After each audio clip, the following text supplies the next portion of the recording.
pagi anak-anak. Sebelum pembelajaran dimulai, ketua kelas dipimpin untuk berdoa lebih dahulu ya. Selesai. Bagaimana kabarnya? Sehat semua? Alhamdulillah ya, sehat. Di musim pandemi ini jangan lupa ya, kalau keluar rumah kalian menggunakan masker dan juga membawa hand sanitizer. Karena apa? Karena virus yang kita lawan itu tidak terlihat. Oke? Jadi jangan lupa kemana-mana setelah menyentuh apapun memakai hand sanitizer. Oke? Sebelum kita mulai pembelajaran, kita melakukan presentasi lebih dahulu ya. Saya absen. Ayo, siapa saja yang tidak masuk?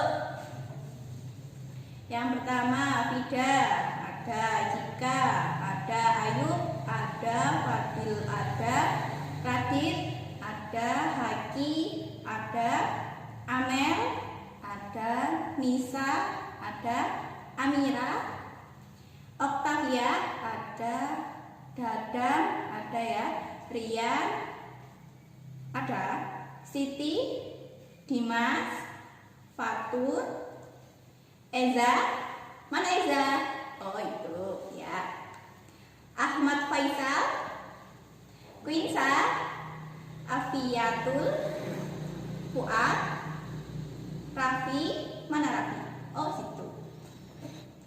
Aldi Fahri, Naufal, mana Naufal? Ya. Safa,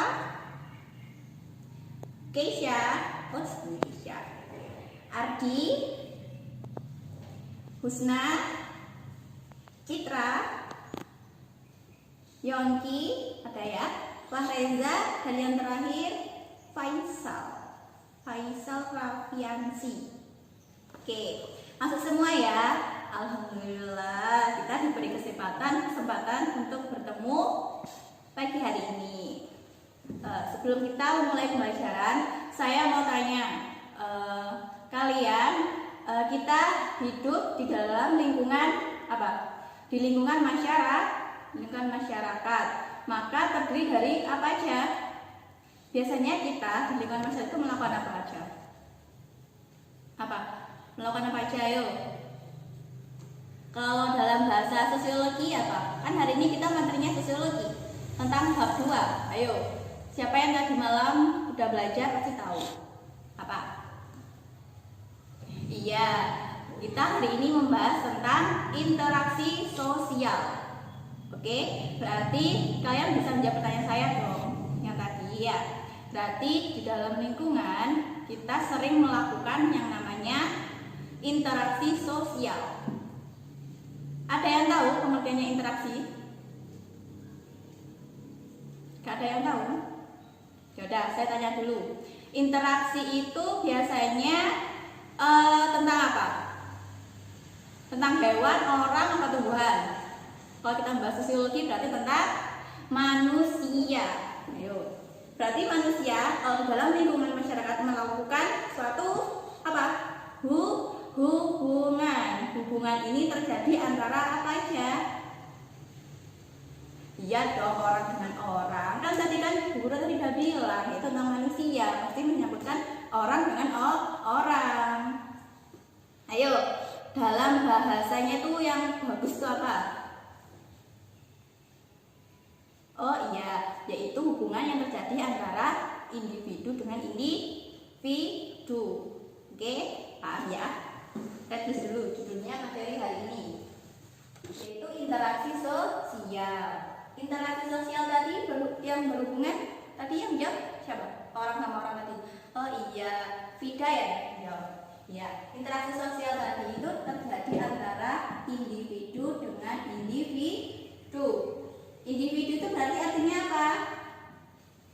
Seorang atau per orang. Berarti mereka berdiri sendiri.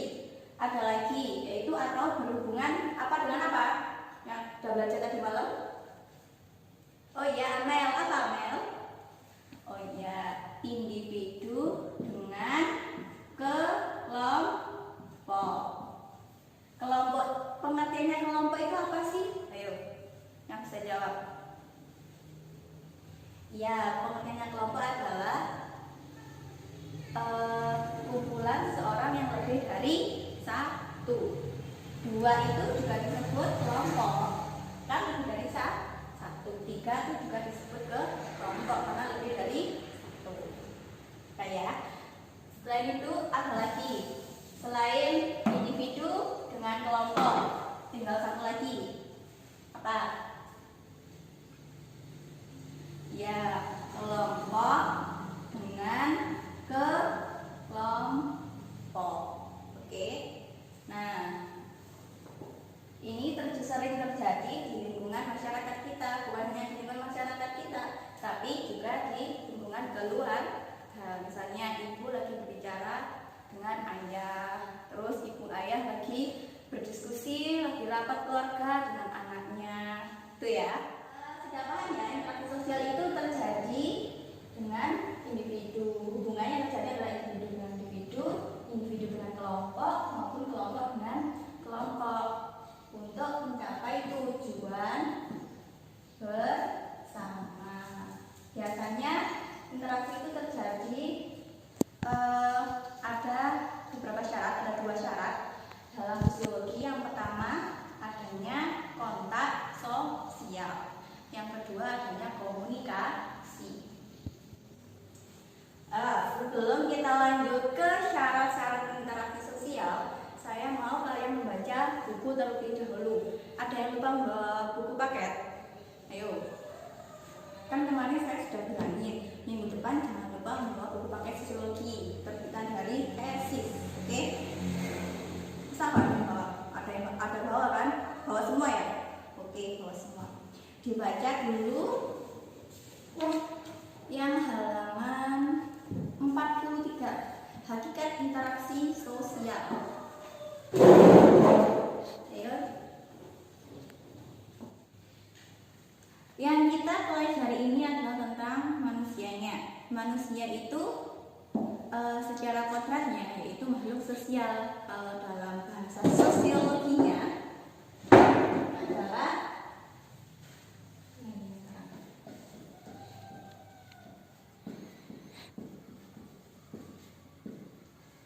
namanya homo socius. Ayo, ada yang tahu artinya homo socius? Apa ayo? Ini sudah sering kali ya. Menerangkan homo socius itu apa? Ya, apa homo socius? Apa? Kurang keras? Ya, homo socius artinya manusia sosial. Atau biasanya kita menyebutnya dengan makhluk sosial. Nah, berarti intinya makhluk sosial itu apa maksudnya? Mereka tidak bisa berdiri sendiri. Mereka membutuhkan orang lain. Berarti dalam menjalani kehidupan sehari-hari kita sangat membutuhkan yang namanya interaksi sosial. Kenapa? Karena pada dasarnya manusia itu tidak bisa melaksanakan tugasnya sendiri tanpa orang lain. Kita sangat membutuhkan bantuan dari orang lain. Begitupun orang lain. Orang lain sangat memerlukan bantuan dari kita karena sifatnya tadi sosius, yaitu sosial. Selanjutnya dibaca lagi yang bawahnya ya, yaitu interaksi sosial adalah hubungan timbal balik berupa aksi saling memengaruhi antar individu atau antar individu dengan kelompok dan antar kelompok. Nah, sudah ya. Sementara itu menurut Gilling ya, para ahli sosiologi itu mendefinisikan interaksi sosial sebagai hubungan-hubungan sosial yang dinamis yang menyangkut hubungan antar individu dengan kelompok maupun kelompok dengan kelompok. Ya, paham ya dari sini? Ada yang ditanyakan sebelum sampai ke bab syarat-syarat faktor syarat-syarat terjadinya interaksi sosial. Yang mau tanya dulu, kan ini belum luas kan pembahasannya. Nggak ada yang tanya. Ya, kayak gitu saya langsungkan ya. Berarti interaksi sosial ini yaitu salah satu pihaknya memberikan stimulus dan apa? Stimulus dan apa biasanya? Respon. Ya. Jadi satu ada yang menanggapi, satu ada yang memberikan pernyataan. Seperti itu. Maka kalau terjadi adanya stimulus dan respon itu, maka terjadinya sebuah interaksi sosial. Saya paham ya. Saya tambahin lagi ya. Saya ada yang apa sih bahasa Indonesia ketelisut itu? Ada yang ketinggalan gitu ya. Lupa saya. Yaitu tentang hubungan interaksi itu terjadi apa? Ada dua keadaan ya, formal sama informal. Kalau formal itu yang gimana? Ayo, ada di sini kok, di halaman 44 ada. Ayo dibaca. Yang formal itu bagaimana sih? Yang informal itu bagaimana? Ayo. Contoh dari interaksi atau hubungan informal sama formal adalah kalau formal itu terjadi di lingkup misalnya perusahaan ataupun kita di sekolah ini juga termasuk formal. Jadi antara hubungan saya memberikan pembelajaran ini juga disebut dengan hubungan apa? Formal. Kalau informal, kalau yang hubungan informal itu terjadi di luar. Jadi misalnya kita pergi ke pasar, kita mau membeli sesuatu, maka di situ terjadinya hubungan interaksi antara siapa? Pembeli dan si penjualnya. Nah ini interaksi yang terjadi di pasar ini disebut dengan apa? Interaksi informal. Udah ya? Oke. Saya di sini mempunyai beberapa gambar. Ya, kita mulai ke syarat-syarat. Gambar ini menunjukkan pengertian dari interaksi sosial. Jadi kalian memilih ya, mana yang termasuk interaksi sosial dan mana yang bukan.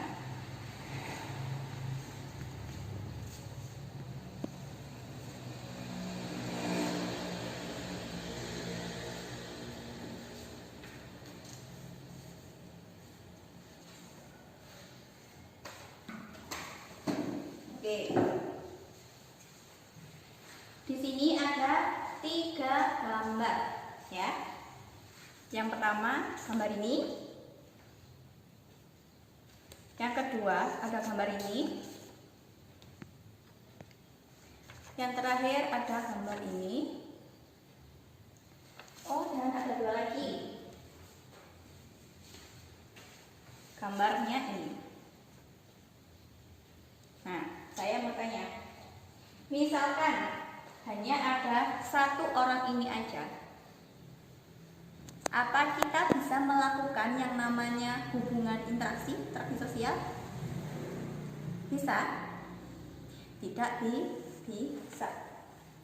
Kalaupun ada ini orang rame-rame ini gambar, apa kita bisa melakukan hubungan interaksi hanya dengan orang gerumpul ini?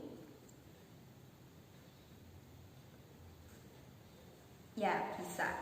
Karena ini kumpulan dari individu, mereka bersatu, pasti di sini terjadi yang namanya hubungan interaksi tadi.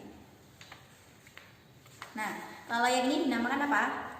Individu ya, tahu ya, pokoknya sendiri, mereka berdiri sendiri, nggak punya teman, namanya individu. Kalau yang ini kelompok, kumpulan dari individu. Nah, kalau yang ini semua, gambar ini semua termasuk pengertian interaksi apa bukan? Pengertiannya interaksi semua? Ya, benar. Kenapa? Karena tadi interaksi sosial terdiri dari hubungan yang terjadi antara individu dengan individu. Seperti gambar yang dimana? Gambar yang paling kanan atau gambar yang tengah atau gambar yang paling kiri? Yang mana? Yang individu dengan individu? Yang mana? Yang tengah. Oke. Ya, jadi hubungan antara individu dengan individu itu sama dengan gambar ini ya. Berarti ini individu dengan individu, mereka membicarakan sesuatu hal, yang sampingnya juga ya, sampingnya juga iya, belakangnya juga ini iya. Mereka berhubungan, mereka melakukan interaksi sosial dengan perorangan, individu dengan individu. Tinggal dua lagi. Di gambar ini mana yang menunjukkan pengertian hubungan yang terjadi antara individu dan kelompok? Nah, yang mana? Yang paling kanan atau yang kiri? Yang mana? Iya, yang kiri. Kenapa kalian pilih yang kiri? Karena yang di atas ini adalah individu. Mereka dikerumuni oleh sebuah kelompok. Nah, ini terjadi hubungan atau interaksi antara individu dengan kelompok sesuai dengan pengertian interaksi sosial tadi ya. Dan sekarang gambar yang terakhir. Apakah gambar yang terakhir ini benar, yaitu kelompok dengan kelompok? Interaksi yang terjadi antara kelompok dengan kelompok, benar atau salah? Siapa yang jawab salah? Siapa yang jawab benar? Ayo angkat tangan. Oke, banyak yang jawab benar ya. Ya, jawabannya adalah benar. Karena yang saya sesuai dengan apa yang saya katakan tadi, bahwa kelompok itu terdiri dari lebih dari satu orang. Ini kan tidak ada 2 orang dengan 3 orang ini. Karena ini bisa dikatakan kelompok. Ini kan sesuai. Ini kan 2 orang. Mereka 2 orang berinteraksi dengan 3 orang sesuai dengan pengertian yang telah saya sampaikan tadi. Ayo, yang tadi salah berarti tadi malam atau ini tadi, ayo enggak mendengarkan apa yang saya jelaskan. Nah, makanya fokus ke depan ya. Jangan mainan pensil, jangan nulis-nulis. Saya nggak suka kalau ada murid yang nulis-nulis sendiri. Nanti nulis kalau sudah saya menyuruh kalian untuk menulis. Oke? Oke, tadi untuk pengertian hakikat atau pengertian interaksi sosial sudah paham ya? Ya. Bahkan lebih paham lagi ketika saya menggambarkan dengan gambar ya. Nah, gimana? Enak kan kalau ada gambarnya? Ya, kalau lebih paham ya. Ya.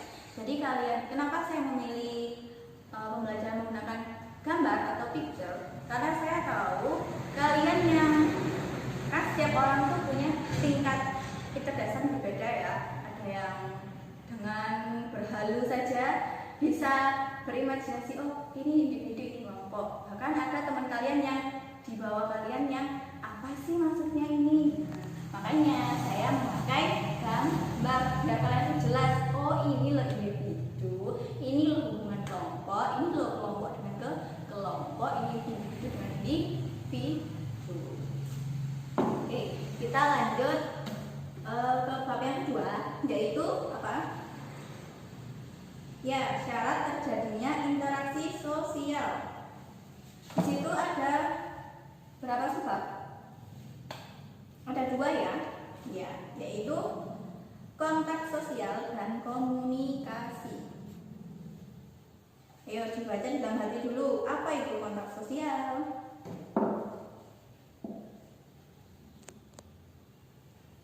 Kontak sosial ini yang dimaksudkan adalah kita saling berhubungan, tapi kontak sosial ini lebih menyarankan kita tuh tahu orangnya.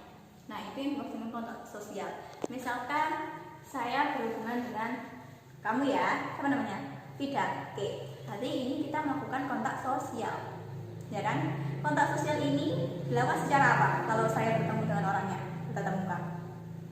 Secara apa?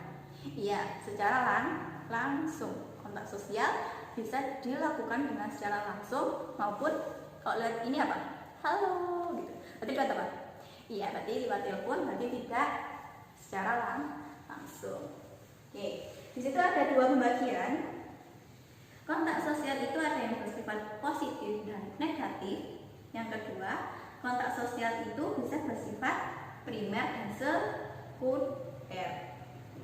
Kalau kontak sosial yang dapat dilakukan, yang dapat bersifat positif dan negatif Contohnya bagaimana?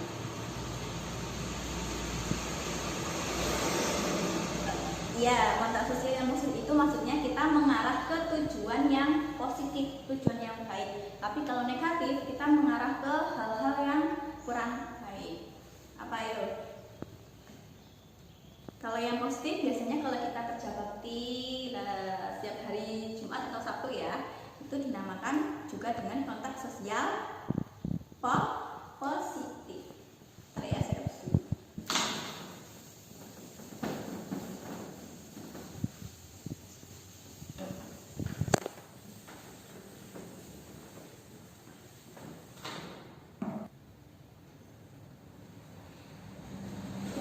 kontak sosial ya. Kontak sosial. Ini tadi masih termasuk syarat-syarat ya. Ada dua, yaitu kontak sosial sama apa tadi? Komunikasi.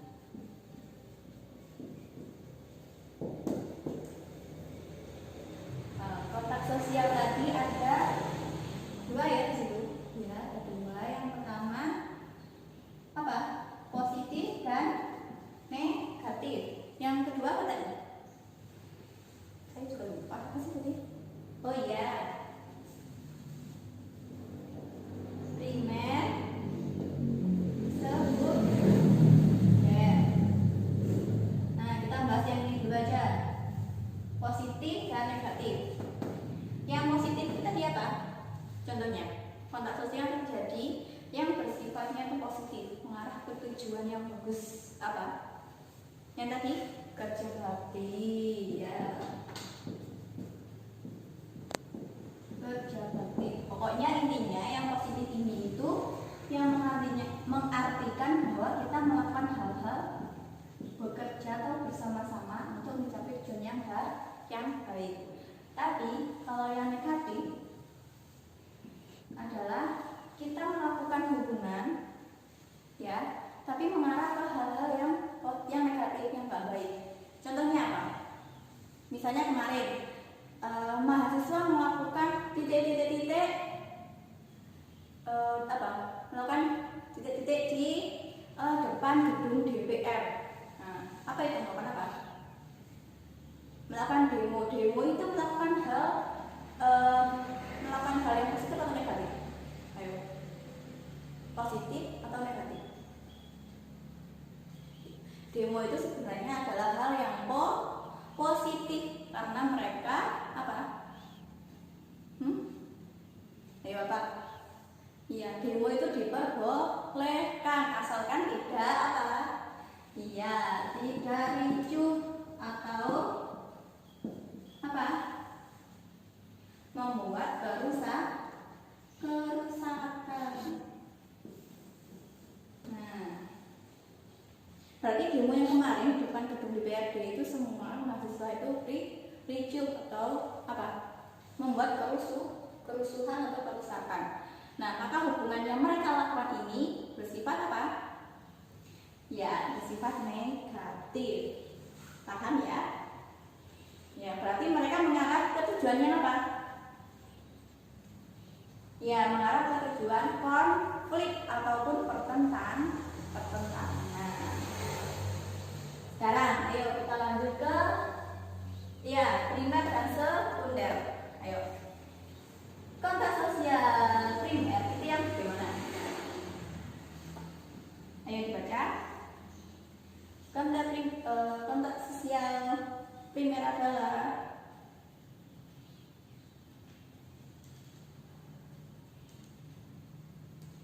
kontak primer itu dilakukan secara apa? Secara langsung, dengan arti kita melakukan apa?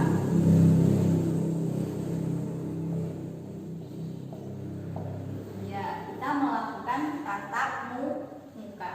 Jadi contohnya saya dengan Bida tadi melakukan hubungan kontak tadi. Nah, itu dinamakan kontak primer. Mereka melakukan secara tatap muka. Kalau sekunder ini, sekunder apa? Bisa dilakukan apa? Secara langsung atau tidak langsung?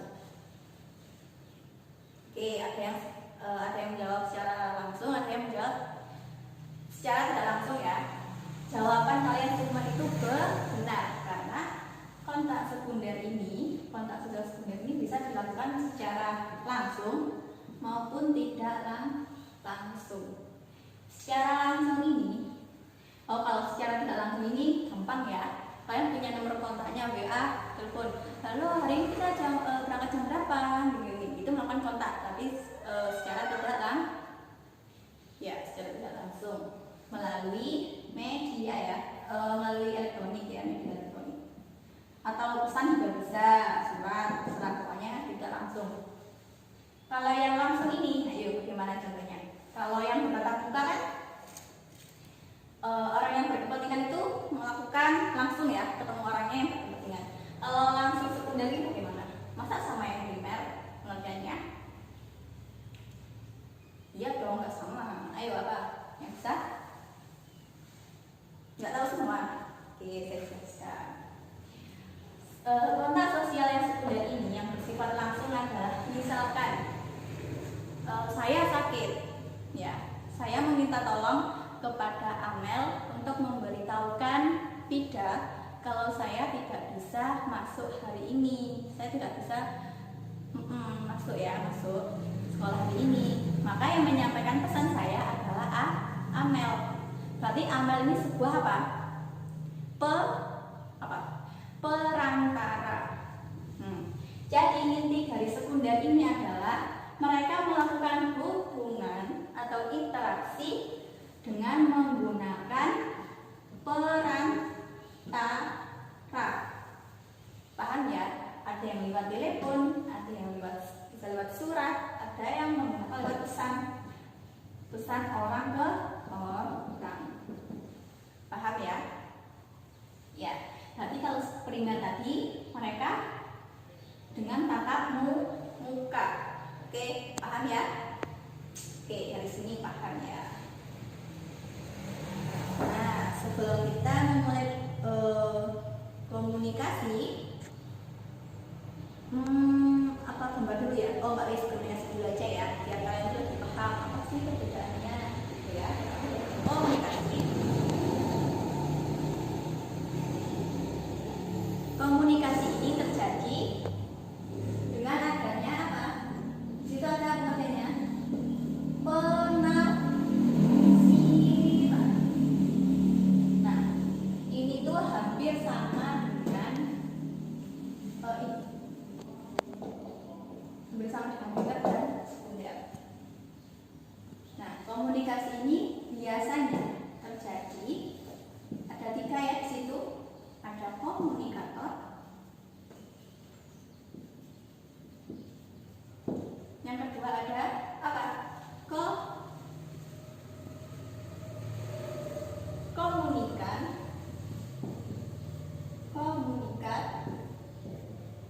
pesan.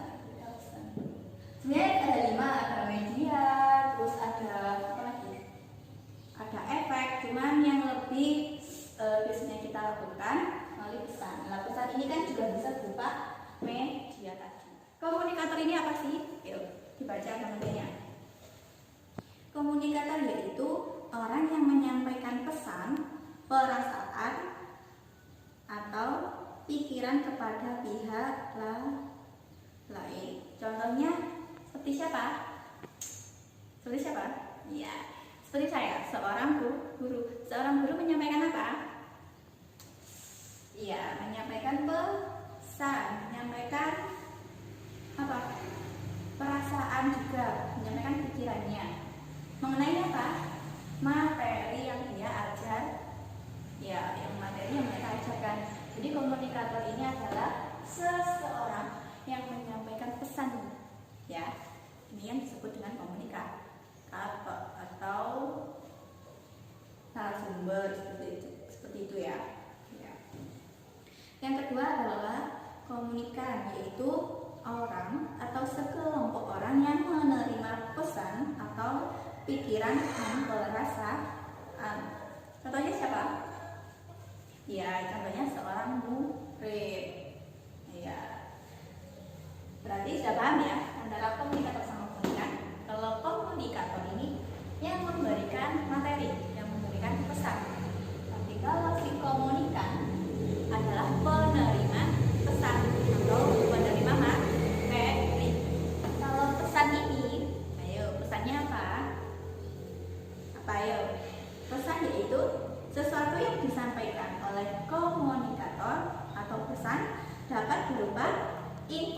informasi, instruksi, atau perasaan.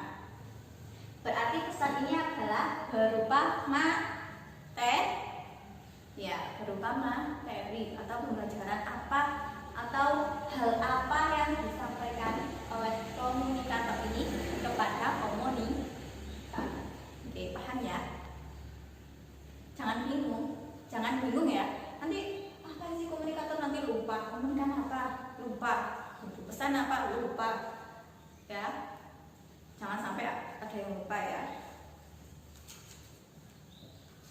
Di sini disebutkan juga di buku ini bahwa kelima unsur pokok yang tadi disebutkan ada media, ada efek. Cuman media sama efek itu tidak terlalu dipergunakan. Biasanya hanya 3 ini saja yang digunakan secara umum karena mereka secara umum ada, gitu ya. Itu ada 3 tahap, yaitu ada encoding atau pembuatan kode, yang kedua penyampaian, yang ketiga decoding. Ini bisa dibaca aja, ini nggak terlalu penting. Kalau pembuatan kode itu ya kita membuat, ketika menyampaikan materi kita biasanya kalau seorang guru melakukan membuat RPP dan sebagainya, itu yang dinamakan penggunaan kode. Kalau penyampaian itu ya kita menyampaikan dalam kelas, ini penyampaian. Kalau pemecahan kode ini biasanya kalau dalam itu evaluasi ya, misalnya raport dan sebagainya itu kalau bidang murid. Kalau seorang guru pada instalasi itu kita lagi ya, ini terlalu penting juga. Di sini juga di halaman 46 ya, dibuka bukunya halaman 46, yaitu sebuah hubungan bisa disebut interaksi sosial jika memiliki ciri-ciri berikut. Ayo, ada 5, dibaca. Ya, yang pertama adanya hubungan timbal balik yang saling mempengaruhi antara satu dengan lainnya. Tadi ya, tadi. Jadi misalkan yang individu menyampaikan kepada individu satunya, nanti sama individu satunya juga membalas respon kepada individu yang menyampaikan tadi. Begitupun individu ke kelompok maupun kelompok dengan kelompok. Yang kedua,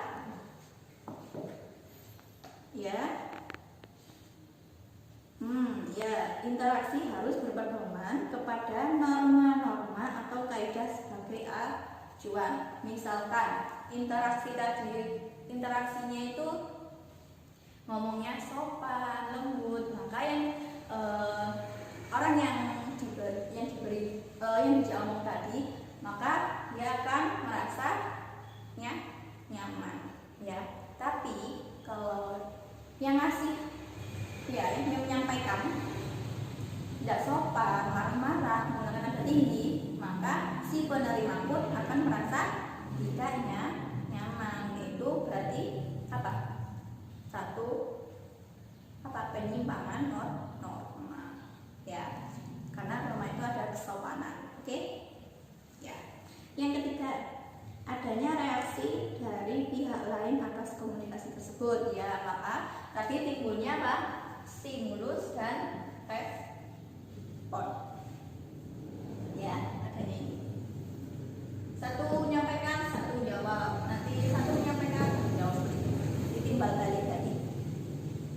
Yang keempat, harus mempunyai maksud dan tujuan yang jelas. Ya, misalkan saya menyampaikan materi ini maksudnya apa sih? Tadi saya menyampaikan ini biar kalian mengerti apa sih yang dimaksud kontak sosial, apa yang dimaksud dengan interaksi, gitu ya. Yang kelima, yaitu interaksi sosial bersifat positif, dinamis, dan berkesinambungan. Yang dimaksud positif ini gimana? Ya, sama dengan tadi kontak sosial. Ada tadi ya, interaksi. Ya, untuk mencapai tujuan yang baik. Tapi kalau dinamis bisa dilakukan interaksi itu bisa dilakukan masa dinamis lagi, di mana saja dan kapan saja.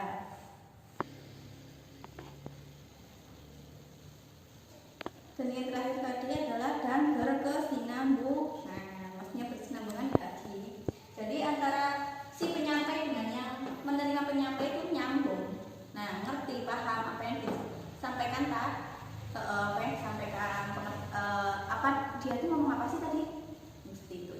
nyambung itu loh begini. Makanya tadi disebutkan di poin yang pertama itu adanya timbal balik. Berarti kalau timbal balik itu berarti sudah mencapai apa? Kesinambungan.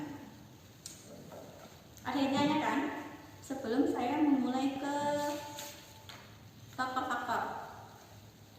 Yuk.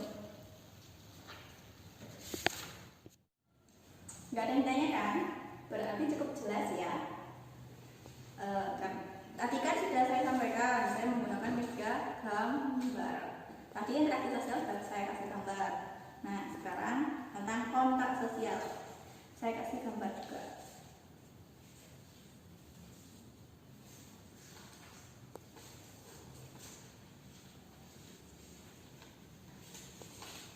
Di sini ada 5 gambar yang menggambarkan kontak sosial.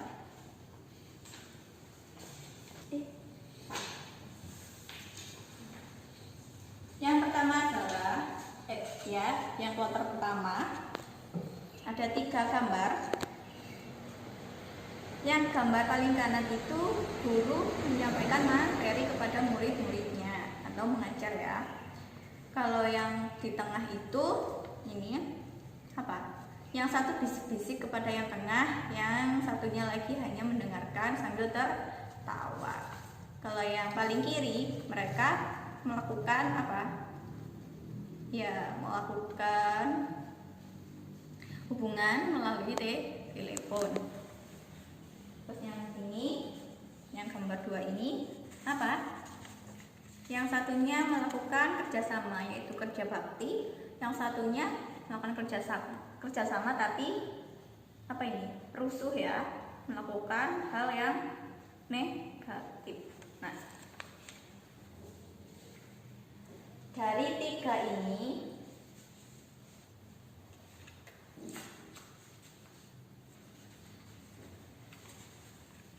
mana yang menggambarkan kontak sosial primer? Yang mana? Kalau kontak sosial primer tadi yaitu bertatap muka. Yang mana? Yang paling kanan sama yang apa? Yang tengah. Ya. Oke, kita ambil yang paling kanan sama yang paling kiri ya. Kalau ini tadi berarti mereka melakukan tatap muka. Apakah ini benar primer? Kalau yang ini, satunya lagi itu bisik-bisik, menyampaikan pesan tapi secara bisik-bisik kepada si adik cowok ya, adik cowok ini. Yang satunya ini hanya tertawa. Ini primer atau sekunder? Ya, bisa dikatakan primer, bisa dikatakan sekunder, tergantung situasinya ya. Cuman ini yang paling benar, gambar yang menggambarkan kontak sosial primer adalah yang ini, guru mengajar di kelas kepada murid. Ini menggambarkan primer ya, karena mereka tatap muka. Sekarang yang ini,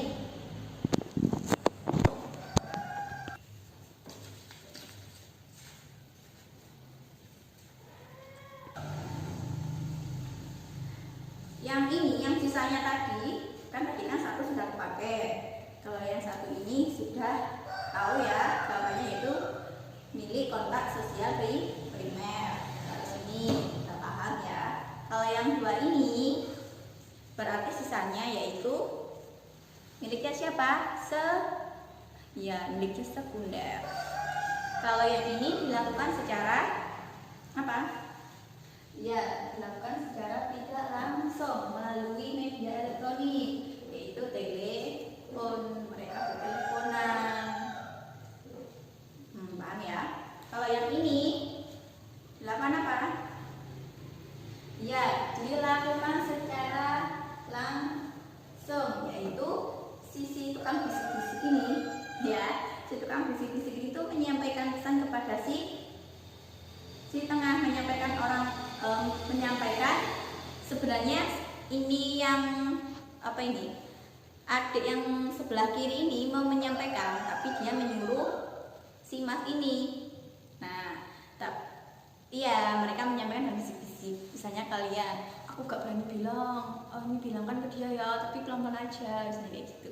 Jadi ini yang dengan ini ke mas yang di tengah, ya. Berarti ini dibicarakan di ya bersifat langsung melalui perantara.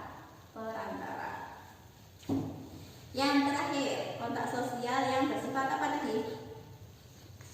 Yang ini loh, yang ini, yang mana tadi? Ini loh, sifat positif dan negatif. Mana yang positif, mana yang negatif? Sudah jelas ya. Kalau yang paling kanan ini bersifat positif karena mereka melakukan kerja bakti bersama. Untuk mencapai apa? Biar lingkungannya itu bersih, biar terlihat rapi dan asri. Kalau yang ini kontak sosial negatif tadi yang saya katakan tadi, mahasiswa demo dan melakukan kericuhan dengan apa? Ya, merusak fasilitas umum, misalnya melempar batu ke gedung DPR, melempar batu ke mobil DPR, mobil yang lewat situ. Nah, itu tidak boleh ya, itu yang dinamakan dengan penyimpangan norma. Kita nggak bahas penyimpangan norma, kita bahas di pertemuan yang akan datang.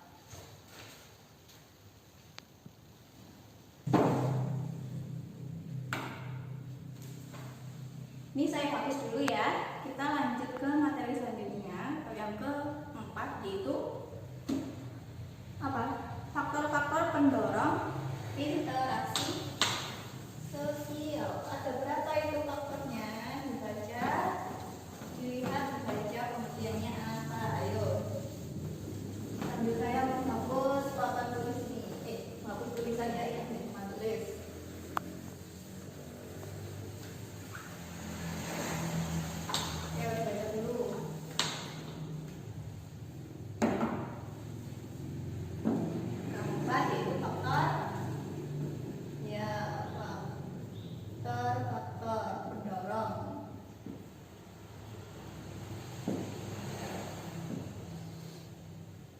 Kayaknya mau habis deh. Ya, tanya. Yang pertama ada 5 ya. Yang 5 ada 5.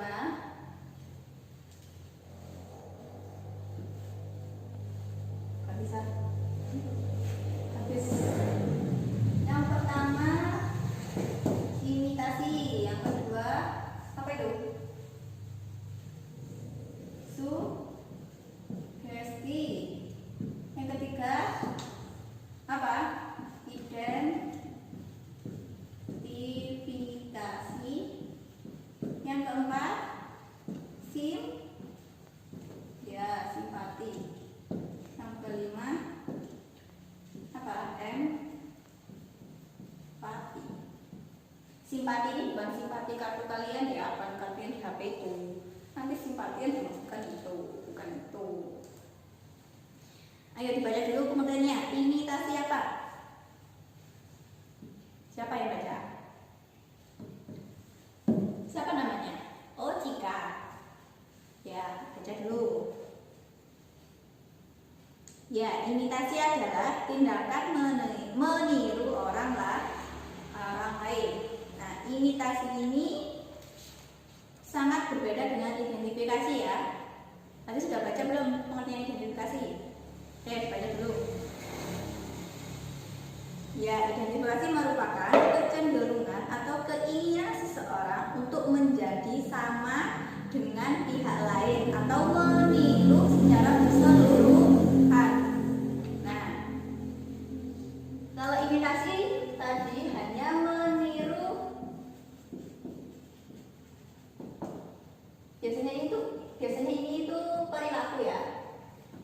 Maksudnya tuh nggak meniru semuanya, nggak persis dengan orang yang dia fans itu nggak. Beda dengan identifikasi. Kalau identifikasi ini dia tuh menjiplak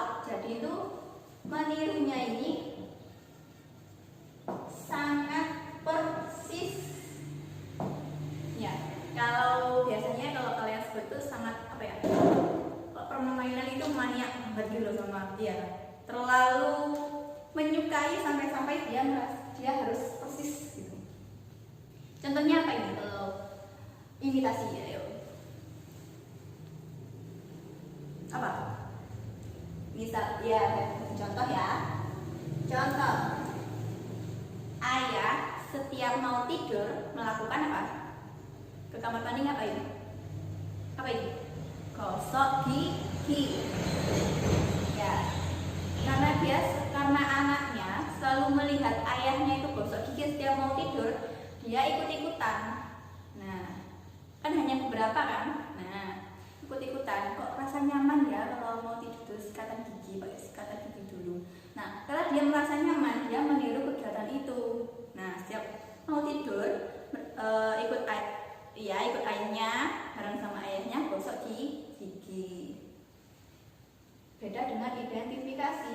Kalau identifikasi gimana sifatnya? Kan meniru dan persis. Contohnya apa? Ya, meniru persis ini contohnya. Saya sangat suka melihat Barbie. Ya, saya suka banget sama Barbie. Karena saya ngefans banget sama Barbie, maka hidung saya ini saya operasi biar mancung pakai Barbie. Terus muka saya ini saya filter, saya operasi, saya sedot lemak biar ini ramping kayak Barbie. Terus tubuh saya sedot lemak biar saya tuh kurus ya kayak Barbie. Nah, itu disebut dengan identifikasi, meniru secara persis. Paham ya? Kalau imitasi tadi hanya sebagian ya. Kalau identifikasi itu secara keseluruhan atau persis, semuanya harus sama ya. Sekarang yang selanjutnya apa yang kedua? Sugesti. Yuk baca pengertiannya sugesti apa? Sugesti ini di sini diterapkan langsung ketika seorang memberi pandangan atau pernyataan sikap yang dianggapnya dan diterima oleh orang lain. Misalnya gini, ibu memberi pandangan kayak gini, kalau makan ya tidak boleh ada sisa di piring. Nanti kalau ada sisa di piring ayamnya nangis kayak gitu. Itu disebut dengan sugesti. Ya, karena ibunya tadi memberi pandangan bahwa kalau makanannya nggak habis nanti ayamnya nangis. Makanya kalau setiap makan kalian harus habis kayak gitu. Itu namanya sugesti. Jadi secara tidak langsung kita langsung memakan semua satu piring itu. Gitu. Itu namanya sugesti. Selanjutnya adalah simpati. Ayo, simpati sama empati ini hampir mirip, sama dengan imitasi dan identifikasi. Ayo, simpati itu apa? Apa simpati? Baca dulu bukunya. Simpati merupakan kondisi ketertarikan seseorang kepada orang lain. Contohnya apa? Ketika ada tetangga yang sedang tertimpa musibah, kita ikut merasakan kesedihannya dan membantunya. Misalnya di rumahnya itu terjadi kebakaran, maka kalian bersimpati dengan apa? Berusaha ngapain? Ya, memadamkan api. Ya, kalau simpati ini sifatnya itu berusaha. Mereka membantu, merasa sedih, ikut merasa sedih, tapi mereka juga melakukan apa? Melakukan ini untuk memperkecil kesedihannya, yaitu dengan berusaha memadamkan api tadi. Ya. Kalau empati itu apa? Yuk. Rasa sedih juga, tapi kalau empati ini lebih mendalam. Misalnya ada tetangga, ya, ibunya meninggal, dia ikut sedih gitu, sampai-sampai dia ikutan pingsan. Nah, itu yang dinamakan empati, karena saking mendalamnya kesedihan di situ, nah merasakan orang lain sedih, makin ikut mendalaminya, dia ikutan pingsan lah, seperti itu disebut dengan empati. Dari sini tahu ya bedanya. Kalau simpati itu sifat sedih ya, tapi tidak mendalam, tapi mereka melakukan usaha ya, untuk apa? Usahanya untuk apa? Ya, untuk tadi agar seseorang tadi itu sedihnya tuh nggak terus-terus berlangsung. Beda dengan empati. Kalau empati itu malah ikut sedih, bahkan lebih sedih daripada yang sedih tadi. Dia ikut mendalami kesedihan orang yang dia lihat. Di sini paham ya apa yang dimaksud imitasi, apa yang dimaksud sugesti, apa yang dimaksud identifikasi, simpati dan empati. Di sini ada 5 contoh gambar ya. Nah, saya sudah memberikan gambar. Yang pertama imitasi. Ya wis, saya acak wis biar kalian tahu. Gambar ini sama ini. Kalau yang paling kanan ini pengertiannya sangat persis dengan yang mana? Dengan yang pengertian apa? Yang mana? Iya, sangat persis dengan pengertian dari identifikasi. Orang yang tengah ini dia tuh manusia. Saking ngefansnya kepada Superman ya. Jadi dia tuh operasi plastik sampai harus mirip banget sama Superman ya. Kasusnya sama dengan yang saya contohkan tadi ya, yang ingin mirip banget sama Barbie. Terus yang ini apa ini? Dia tuh sedih, ikutan sedih. Apa namanya? Empati ya. Kalau yang ini apa? Tahu ya? Kalau ini bersifat simpati, kalau yang ini empati ya. Kalau empati dia ikut merasakan kesedihan juga. Jadi temannya nangis dia ikut nangis gitu. Tapi kalau simpati, temannya nangis kesakitan habis jatuh. Nah, dia berusaha untuk mengobati lukanya ya.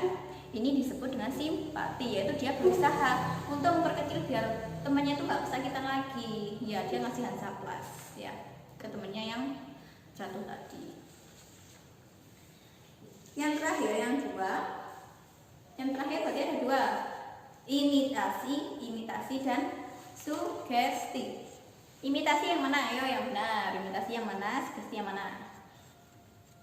Yang mana? Ya, ini imitasi, ini sugesti. Imitasi ini dia meniru ayahnya gosok gigi tadi setiap mau tidur ya, karena dia merasa nyaman ya. Kalau yang sugesti, ibunya tadi bilang kalau makan harus habis, kalau gak gitu nanti ya, kalau makan nasinya harus habis, kalau gitu nanti ayamnya nangis kayak gitu. Itu sugesti. Paham ya dari sini? Yang kelima, materi yang kelima adalah bentuk-bentuk interaksi sosial. Saya keringetan. Capek ya? Ya. Kalau belajar itu ada capeknya. Iya, apalagi gurunya itu seru kayak saya ya kan. Nah, sekarang dibaca dulu bentuk-bentuk interaksi sosial, karena saya tahu pasti tadi malam itu belajarnya tuh hanya buka-buka mana bab-bab yang seru itu dibaca kayak gitu kan sekalian. Iya, sama saya juga kayak gitu. Bab yang sekiranya membuat saya menarik itu akan saya baca, tapi kalau nggak menarik nggak saya baca dulu ya. Tapi sekarang ya enggak dong, menarik atau nggak menarik semuanya menarik bagi saya, karena apa? Bagi kalian para murid-murid. Oke, dibaca dulu bentuk-bentuk interaksi sosial. Sudah? Oke, sudah dibaca ya. Ini di sini ini menurut Gilin ya. Ini para ahlinya sosiologi ya. Interaksi sosial itu berlangsung dalam 2 jenis proses sosial, yaitu proses asosiatif dan proses disosiatif. Asosiatif dan proses disosiatif. Kalau proses asosiatif apa sih? Asosiatif. Iya, itu mengarah pada persatuan dan integrasi sosial. Kalau disosiatif itu lebih ke sebaliknya atau berlawanan ya, yaitu bersifat oposisi. Prosesnya bersifat oposisi, cara melawan seseorang atau sekelompok orang demi meraih tujuan tertentu. Kalian lihat aja ya, kalian lihat di buku. Di sini ada gambaran besarnya ya. Apa namanya? Mapping ya, ada mappingnya, ada petanya, peta konsepnya. Kalian pahami ya? Kalian lihat.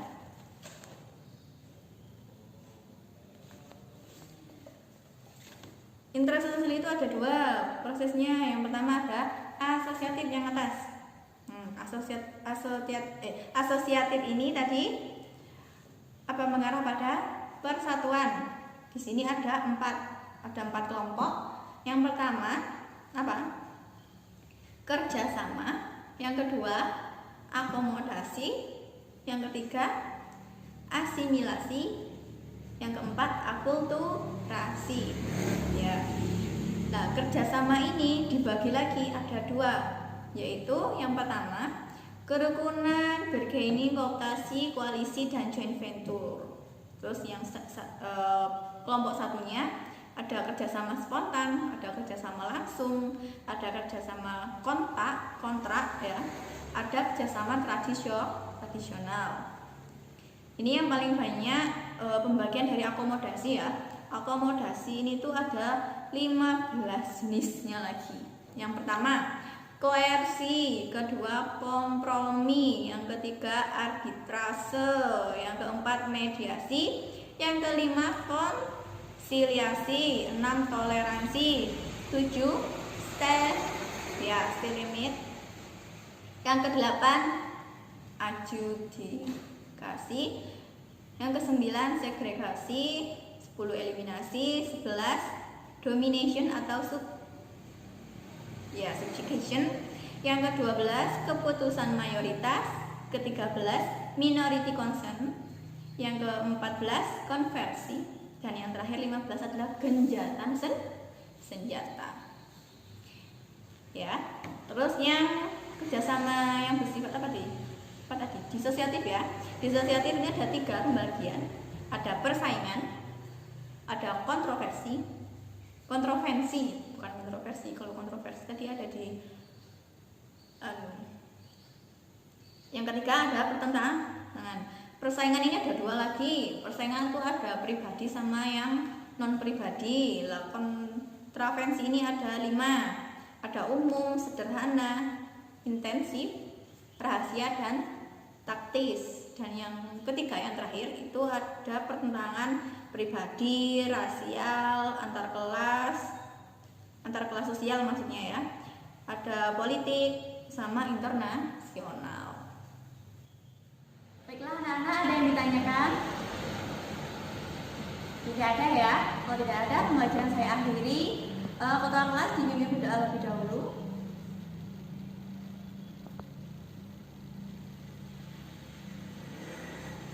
Berdoa selesai.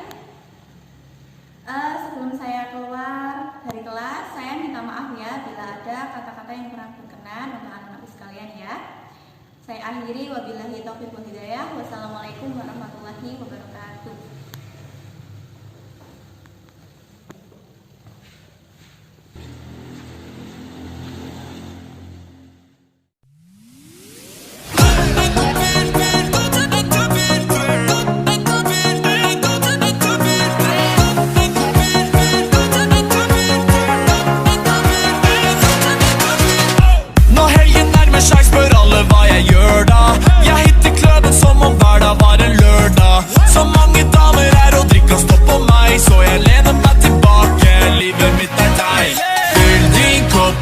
Fyller den till topp och tömmer den